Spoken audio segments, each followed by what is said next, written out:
2016 সালের এশিয়া কাপে জেতার পর দেশে কিংবা দেশের বাইরে টি-20তে পাকিস্তানকে হারাতে পারেনি বাংলাদেশ। অর্থাৎ সবশেষ 9 বছরে পাকিস্তানের বিপক্ষে টি-20তে জয় নেই টাইগারদের। পাকিস্তান সফরেও স্বাগতিকদের বিপক্ষে টি-20তে হোয়াইট ওয়াশ হয়েছিল বাংলাদেশ।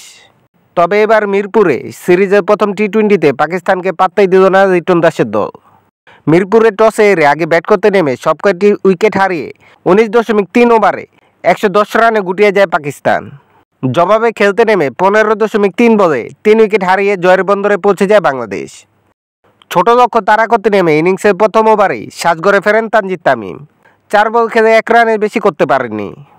3-এ নেমে ব্যাট হাতে ব্যর্থ লিটন দাস 1 রান করে আউট হন। এতে করে মাত্র 7 রানে 2 উইকেট হারিয়ে বেশ বিপাকে পড়ে বাংলাদেশ।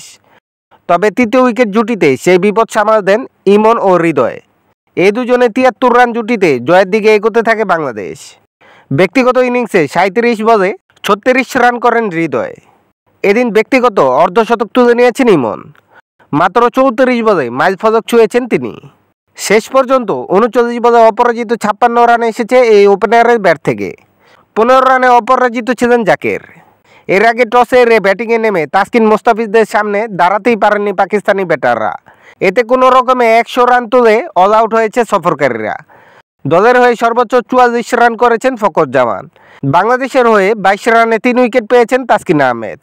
এই ম্যাচে 4 ওভারে সবচেয়ে কম রান দেওয়ার রেকর্ড করেন মোস্তাফিজুর রহমান। আন্তর্জাতিক টি-20তে এই কীর্তি আর কারো নেই।